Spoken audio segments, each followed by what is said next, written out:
Hi, everybody. This is Dr. Carmen Bryant. Welcome back to my YouTube channel. This is Overcoming Narcissist Abuse. Thank you guys to all the new subscribers that are here, all the new supporters, and those of you that are sending me messages and commenting on videos. I really appreciate you guys. You guys are awesome. So today's episode, I wanted to talk about your ruminating. A lot of you guys are ruminating over the past, ruminating over the abuse, ruminating. The American Psychological Association said that some of the reasons why the mind ruminates, or why your brain ruminates, is because it needs answers. It needs answers to past trauma. It needs answers. It needs some type of, and how did it say here, to gain insight in your life or to a problem.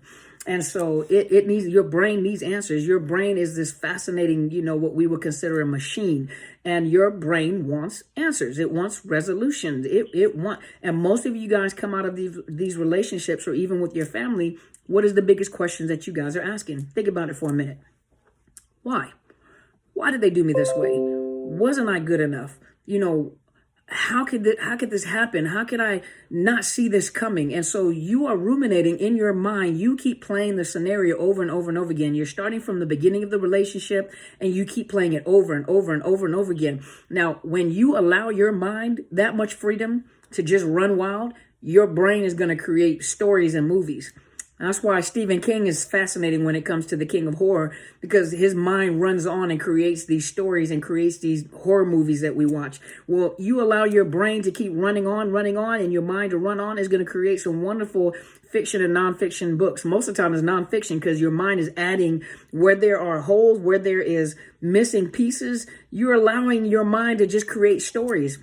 A lot of you guys are ruminating over the new supply. So you're looking at what they're doing with this new supply. And so you start connecting to all the things that they used to do with you. Now you're connecting, they're doing this and they look happy. And this is what you sit around the house and you think about all day long. When you are traumatized, that's usually what happens. You have to think on purpose. You have to take control of your own mind. And true enough, for most of you guys, yes, you're in shock. You're hurt. I can't believe this happened. While you're being educated, you are being educated about, with all these different coaches and people that come on social media to educate you about the narcissists and their behaviors and the things that they do. And so you are being educated. And so as you are being educated, for some of you guys, it is a trigger, because it takes you back to that place. For some of you guys, though, it's providing you with answers. So all those questions that you have, that's why I encourage you guys, watch the videos, because there are a lot of questions that you have, and there's these gaps you're trying to fill in your brain, where you're trying, why? I don't understand. How can a person not love their family? How can a person have been with you for 20, 30 years and they act like you guys this never existed. My family never existed. Our children never existed. Like we never had a life. Like this new supply has been there all this time. So some of you guys, it's over and over and over again, but as you begin to watch these videos and educate yourself about the behaviors of a person that has narcissistic personality disorder, you're beginning to answer questions. And so this should help you in stopping the rumination, because you are getting answers to your questions. Now, some of you still fight the answers, but I just don't get it. How can that be possible? I don't understand. How can a person is it possible that this can happen later on in life? No, it happens as that dysfunctional personality disorder begins to function it begins to develop in a very young age. By the time you diagnose it, is usually around the age of 19 or early adulthood, that it is a permanent psychological or a permanent personality disorder.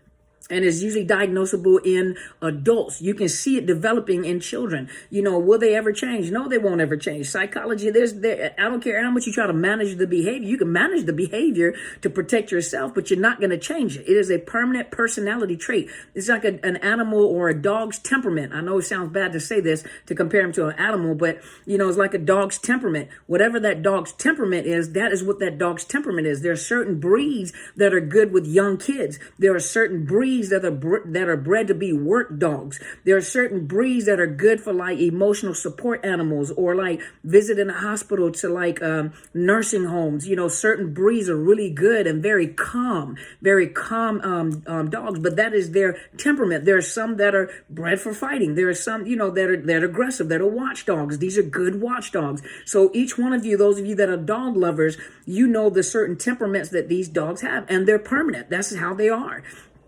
This is how the narcissist is. That personality becomes permanent. It's like a permanent temperament. That's what they are like. That is what they are. This is what they do. Just because they did it to you and then they moved on to somebody else and you don't see it happening, is really just like you would tell anybody else, it's not your business what happens in my house. Just like with the new supply has the right to say, even if it's wrong how they connect it, that new supply has the right to say that it's none of your business what goes on in my home. I'll let you know what I want you to see. That's exactly what you did. I'm going to let the world see what I want the world to see. And that new supply helps that narcissist to look good and make you look bad and make you look like you're lying about what has happened to you. But they know, just like you found out, and what's going on behind those closed doors. Don't think it's not happening. But a lot of you guys begin to draw your own, some of you, especially with this coronavirus and the shut-in and the stay-at-home orders, a lot of you guys have nothing to occupy your mind. There's nothing that you're doing to occupy your mind. You have to think on purpose. A narcissist does what they do, and they know exactly what they're doing. They're very strategic, and they do it on purpose to hurt you, to torment you. They do exactly what they do to maintain and to gain control. They don't have a problem tearing up your mind, tearing up your heart, tearing up families, because of the fact that they know that they can do it. They, in their mind, I'm powerful and I can do this. I'm capable of doing this, and they feel empowered. That's that ego boost that they get, that high of being able to do what I do and to damage and hurt people. It doesn't matter, because the more that I do, the more that I hurt you, the more you love me. Isn't that kind of like crazy thought process? The more I hurt you, the more you want me. The more I damage you, the more I torment you, the more you want me. It's that trauma bond. And then in your mind, as you're beginning to, even for some of you getting to understand what has happened and realizing it's not your fault and they're dysfunctional, then you begin to ruminate and become angry. I saw these red flags. I saw this all along, but I denied. I was in denial. I can't believe that, how can I deny something that was just there? And this happened to my kids. And you can't, when you don't know something, you can't be tested on, well, you get tested in life, period. I'm sorry, you guys. But in order to, the guilty feelings, put it that way. Some of you feel guilty and you're beating yourself up and you're ruminating of all the things that have happened to your children, and how could have I stopped it? And oh my God, no one told me and no one taught me about this. And these videos or those videos should have came out during this time and I could have protected myself. You're beating yourself up for something that you didn't have. You didn't have this information. You didn't have these videos. You didn't have the knowledge. Some of you don't even know or have never even heard of a narcissist before. Some of you guys are not even in the mental health field to have heard the term. I was in the mental health. I heard the term. I saw the behavior. I just never knew the after effects of being involved with a person with narcissistic personality disorder until I began to look at some of the traits and listen to other people, and it clicked. I'm like, oh my gosh, this person has narcissistic personality disorder. I knew all along something was wrong. Most of you guys all knew something was wrong. You can have children and you watch these children. I was just having this conversation with someone else. You can have children and they're fighting each other in the back.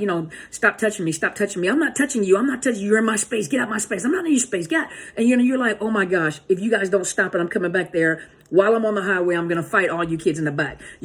Or don't go in here. If you ask for something, I'm gonna pop you in your throat. Won't you ask for anything?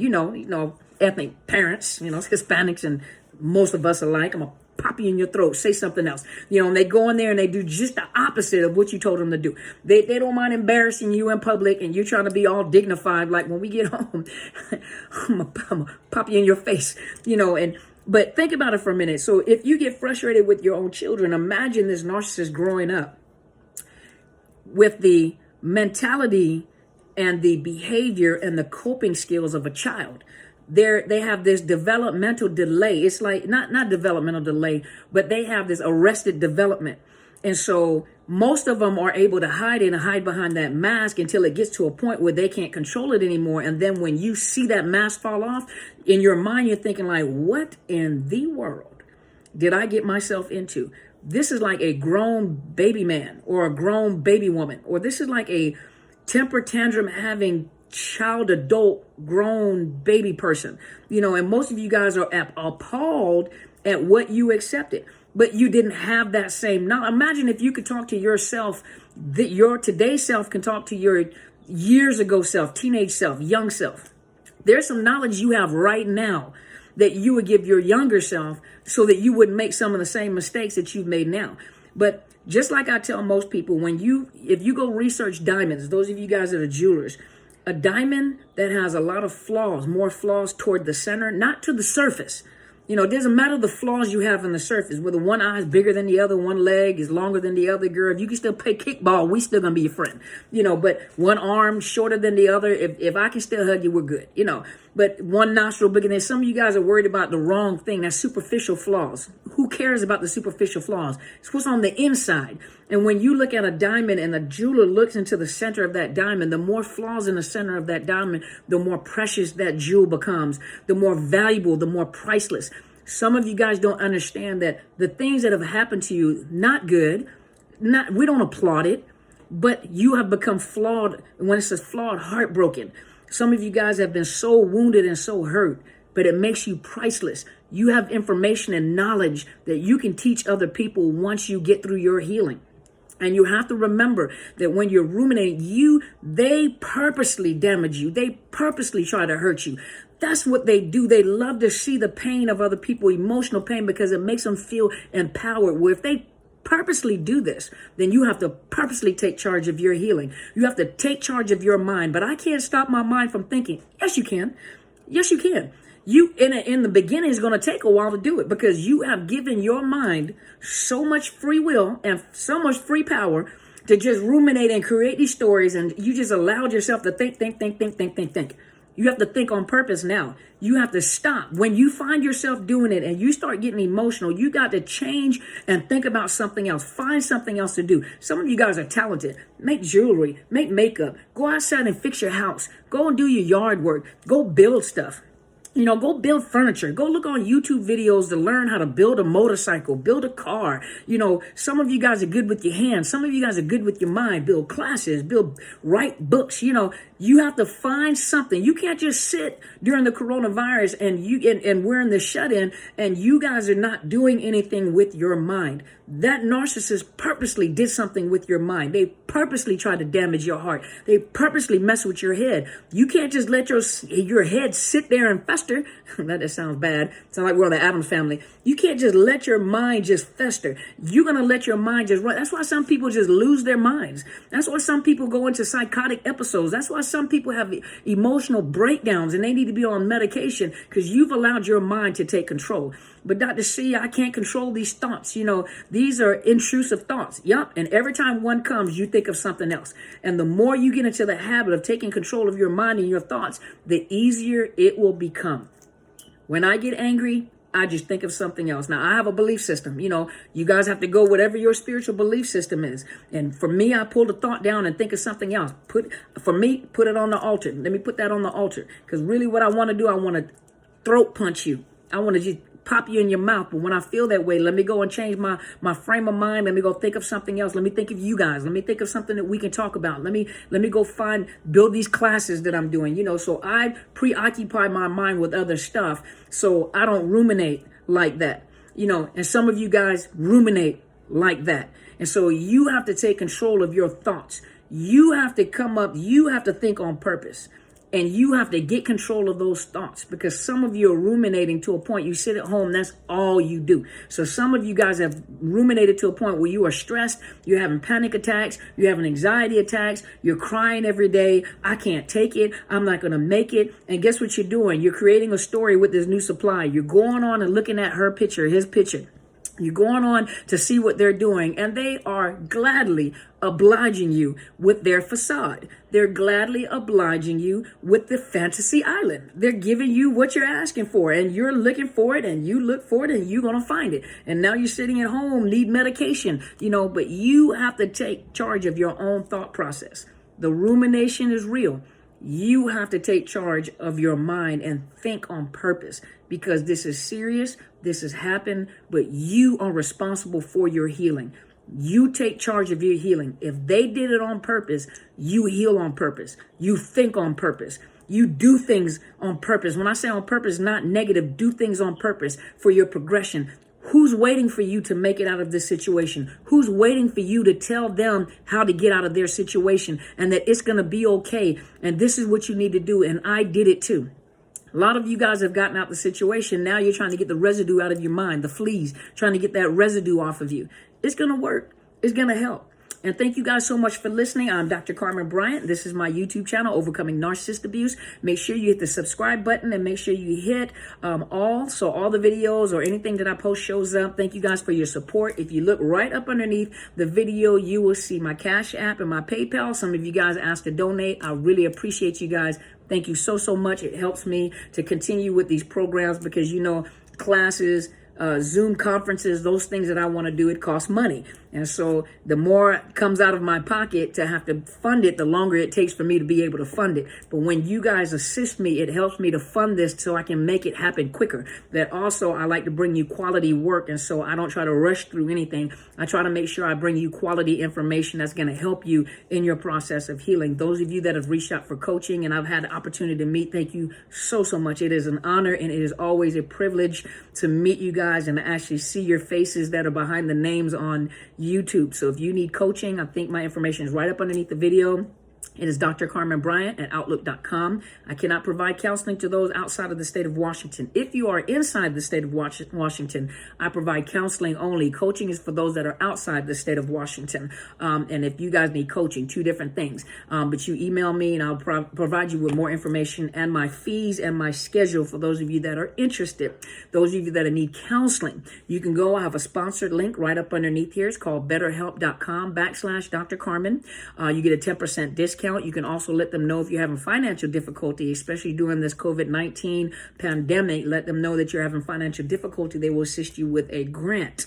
Let them know. It's a nominal fee. And just ask for people that specialize in trauma and post-traumatic stress and domestic violence and psychological trauma. Some people don't understand the term narcissist abuse, but you talk about that psychological trauma, manipulation, you know, the after effects of that, you know, and that is the type of person you want to be in your corner to help you through this traumatic or your trauma, you know, and talk about rumination if that's something that you're struggling with.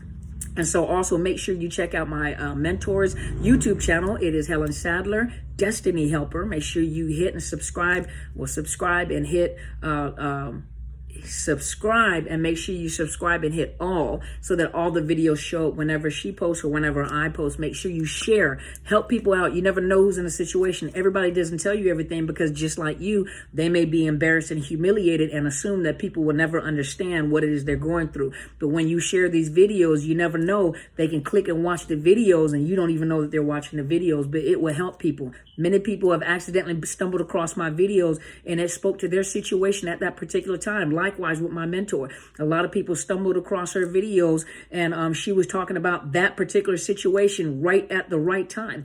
There were several people that were committing suicide when my video popped up. And I am so grateful that you guys shared it because they started watching the videos, had no idea who I was, and even emailed me, lady, I don't even know you.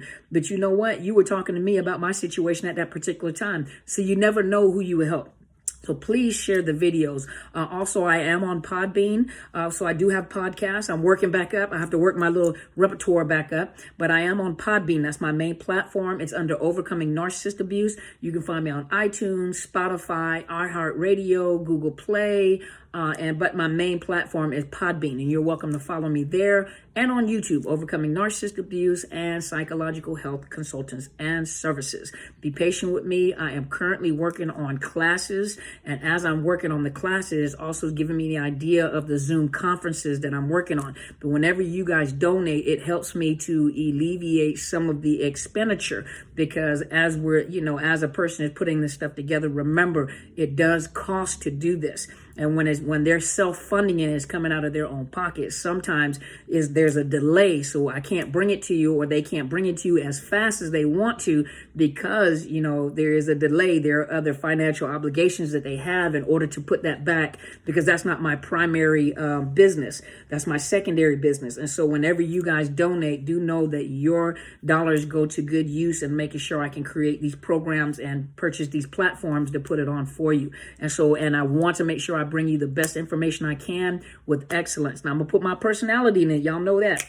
But I'm going to give you some educational material so that you guys will get something out of it. And in a time where it's such a hard process of healing, where your heart is so broken, I do like to interject laughter and my own personality, because sometimes it kind of soothes it a little bit, so I can interject hard things and then make you laugh afterward.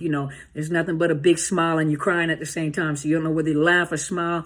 I don't mind doing that. I enjoy that. And thank you once again for you guys being here with me and following me all these years. All these years. I think it's been 20 years. I think about two years. But thank you guys so much for being here to support me. Now you guys go and be great.